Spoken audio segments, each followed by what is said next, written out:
When looking at what makes horror video games so appealing, one might point to the fact that it's actually the closest experience we can get to the real thing. With horror films, you're placed into a kind of passive role. The events will happen no matter what your reaction, and that's that. With video games, however, well, you're in direct control of your avatar, which means that if you mess up, that's them done for. However, there's still that relative level of safety. I mean, after all, you're in control of the game and can pause the experience or even turn things off if it gets too much. So of course, that's when some video game developers chose to go that one step further and obliterate any sense of fourth wall in order to get a rise out of you. And these are such examples of times when simply killing, maiming, or frightening the player's character wasn't enough, and that it was the player themselves who were on the chopping block. So brace yourselves, as these games won't let you quit if the going gets tough, and trust me, they make sure it does. As I'm Jules, this is WhatCulture.com, and these are 8 horror video games that broke the fourth wall.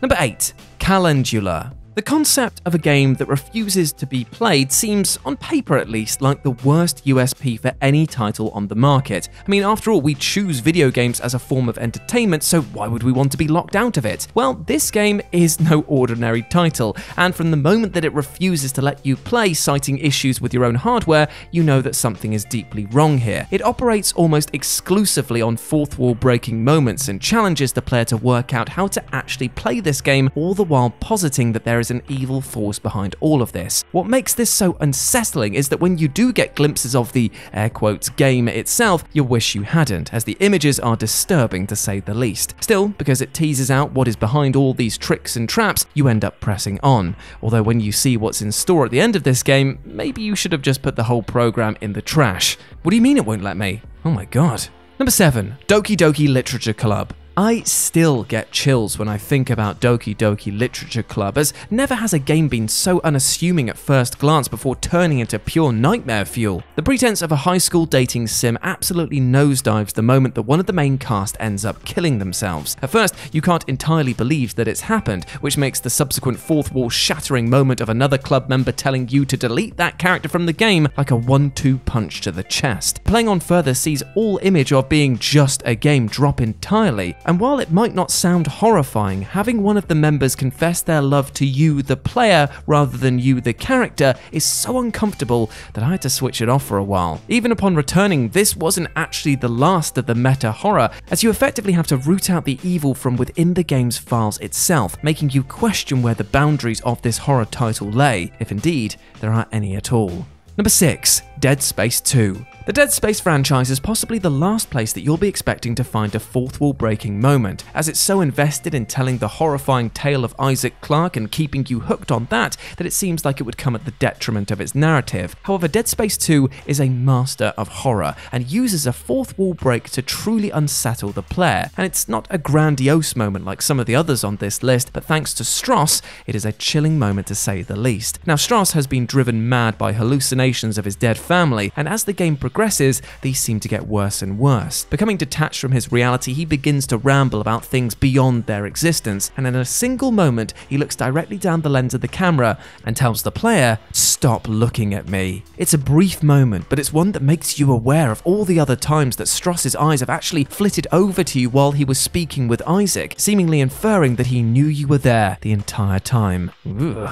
Number 5. Vampire the Masquerade Bloodlines. Now, Vampire the Masquerade Bloodlines is not a game that takes itself too seriously. It's hilariously over the top in places, and its constant mix of brooding, sexy vampires who dole out dialogue so cheesy the fromagerie has been on the phone is a wonderful B-movie delight. In fact, there promises to be so much schlocky and campy fun that it threatens to spill out into the real world as well. For when the player arrives in Los Angeles only to be ambushed by some Sabbat vampires, one of the fanged scenery chewers turns to the camera and states, "Those of you in the first few rows will get wet." It's such a cheesy interaction with the player that the ambushing group might well land a few hits on you while you're reeling from laughter. And you can elicit more strange, aware that they're in a video game moments if you choose to be a Malkavian, which are basically this game's version of Deadpool, aka being so unhinged that they believe their reality to be false. And to be fair to them, it is. Number 4. Silent Hill 3. For a franchise that bases a lot of its enemy designs on fears that come from within the human psyche, it actually makes perfect sense that Silent Hill would also attempt to live rent-free in your brain for a bit with a solid fourth wall break or two. And across the franchise, it has indulged in this delightful treat a fair few times. In Downpour, countless references are made to the player's choices in ways which completely mess with your head. For example, when you reach the prison and experience another brain-bending flashback, the loading screen drops the pretense of offering the player tips and instead ominously states, "Was it worth it?" And in Silent Hill 3, we get a brilliant nod to the series itself, which comes when Heather, forced to examine a rather nasty-looking toilet, turns to the player and says, "Who would do something so disgusting?" Now, this little Easter egg can only be found if you have a save of Silent Hill 2 on your memory card, and references the time when James Sunderland performed an equally disgusting moment of amateur plumbing. Grim.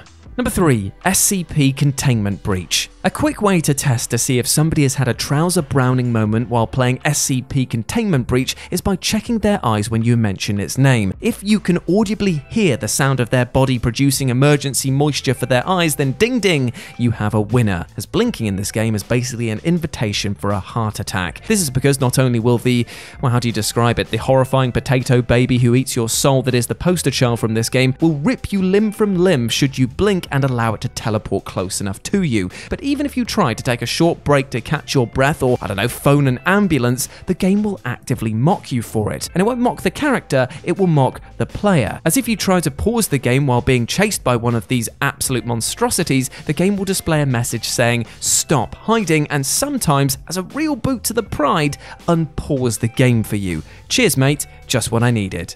Number 2. Pony Island. As with the previous entry on this list, the fourth wall breaks in this game come so hard and fast with Pony Island that there are mere mounds of dust after just a few minutes of gameplay. Positing you as the unlucky player of a 1992 smash hit known as Pony Island, you must perform rudimentary back-end programming in order to actually play the game. However, as you progress through all of these option checks, resets, and soul deposits, you become aware that the title itself is demonically possessed and will not let you stop playing until you have completed it. As the game mentions itself, this experience is challenging but fair and will push you to literally think outside the box in order to get around this satanic security. But things definitely veer into the creepy territory though when you play this game on Steam, because if you're doing it on there, the game will use made-up accounts to actively message you to warn you or to give information. This suddenly moves from you playing a character to actually being addressed by the game itself. It's funny how one extra level of interaction makes an otherwise pseudo-horror comedy title genuinely terrifying. And number 1,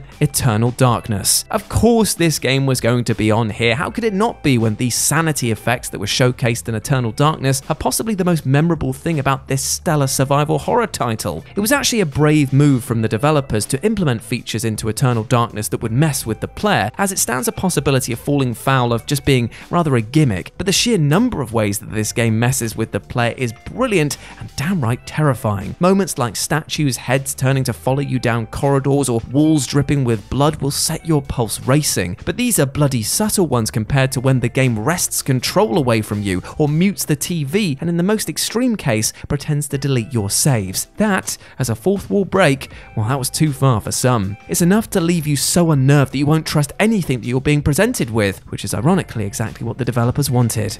What a great game.